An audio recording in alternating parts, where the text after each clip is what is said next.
Welcome back! In this video lesson, we are continuing to talk about proven and practical tips on making the most out of your networking efforts, and we will focus on what you should be doing at and after a networking event. In other words, now we're getting into the game day and post-game strategies. We've all been there.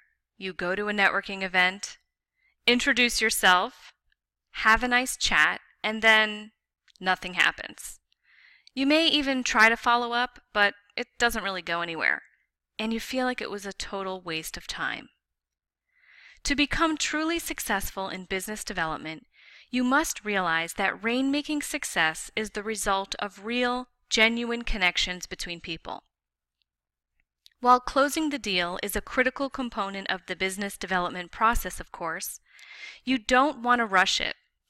Your objective, especially during the networking stage, is to focus on building your KLT factor, the know, like, and trust factor, and look for ways you can help those you are networking with. If you focus on creating solid, mutually beneficial relationships, your efforts will pay off big time. Again, we will cover strategic relationship building in detail in Module 5. And now, let's review a few practical tips on what to do at a networking event and after a networking event to make it most productive. Number 1, always be genuine. Be inquisitive. Ask a lot of questions and try to learn something personal about them.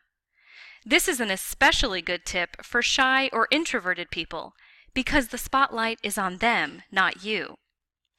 Focus on engaging in real connections and listening intently, rather than on just sticking to your own agenda or thinking about what you are going to say next. Number 2, ask questions when you are networking that are aimed to get to know the other person, to develop rapport, and if it turns out to be a key connection, then to ultimately tee it up for follow-up. So rather than first asking the oh-so-common "what do you do" question, try asking questions that may lead to conversations about them or things that you may find in common, rather than strictly asking about what they do professionally. Remember we spoke in an earlier video lesson about having some stock questions to ask? Some examples could be things like, how often do you attend events of this organization? How long have you been a member or involved in this particular group? What do you like about this organization or event? What are you hoping to accomplish, or what are your main goals here? Who are the types of people you are interested in meeting? Or what other organizations do you belong to?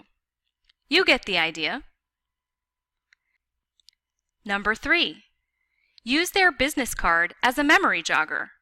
So right then and there, while it's fresh on your mind, jot down on their business card a few words about your conversation, what they do and the types of people they help, maybe an upcoming trip that they mentioned, something personal you may have learned about them, or something you have in common or want to follow up on, so you don't have to rack your brain later when you want to remember that person or your conversation. Unless you have an automated system in place, you may also want to jot down the date and place where you met that person on the card. Number 4, no premature asking. Don't ask for the business or an introduction until you have developed enough of a rapport and relationship that the person knows, likes, and respects you, or thinks that you are capable. Networking is not for pitching. Why? Because nobody goes to a networking event because they want to buy something. Everyone is there because they are offering something and are looking to connect with the right people. Number 5, always be sure to take stock immediately after the event and give yourself credit where credit is due. Part of what can be frustrating with networking is that it can take a long time to see results, because it's all about developing genuine relationships, and that takes time. So one important tip is to acknowledge every step of progress along the way. After an event, Acknowledge that you met X number of new people, or that you got X number of next steps out of it, that you reconnected with a certain amount of individuals, or that you got to know a key contact better. You measure your success through that kind of progress. It's not about walking out of a networking event with a new client ready to sign up, just like you would not walk out of a first date engaged to get married.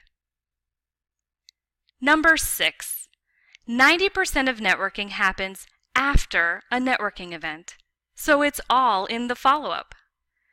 After meeting a new connection who could be a powerful contact, professionals all too often drop the ball, neglecting to follow up after the initial meeting and failing to leverage that new relationship. After you return from a networking event with a huge stack of business cards, just thinking about following up with each person can be overwhelming and enough to make you put off doing it. Or perhaps you send an impersonal, generalized email blast to them, which is equally ineffective.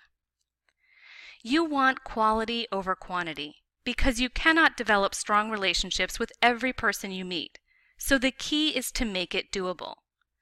Be deliberate, strategic, and personalize your approach. How do you do that?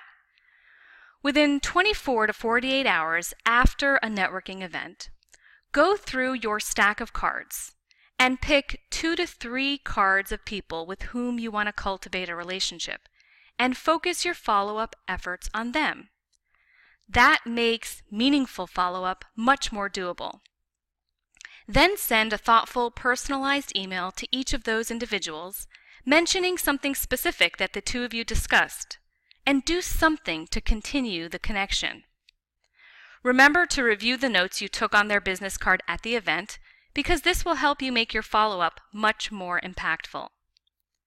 Use the template email for following up with contacts after a conference or event in the Tools section below to help you craft your follow-ups. Over time, you want to build out a strategic relationship building plan for your contacts that are most key to your business development, so that you cultivate long-lasting, mutually beneficial relationships that help you achieve your biggest goals. Again, we'll be going over that topic in detail in Module 5. Results demand action, so review and complete the action steps below before moving on to the next video lesson.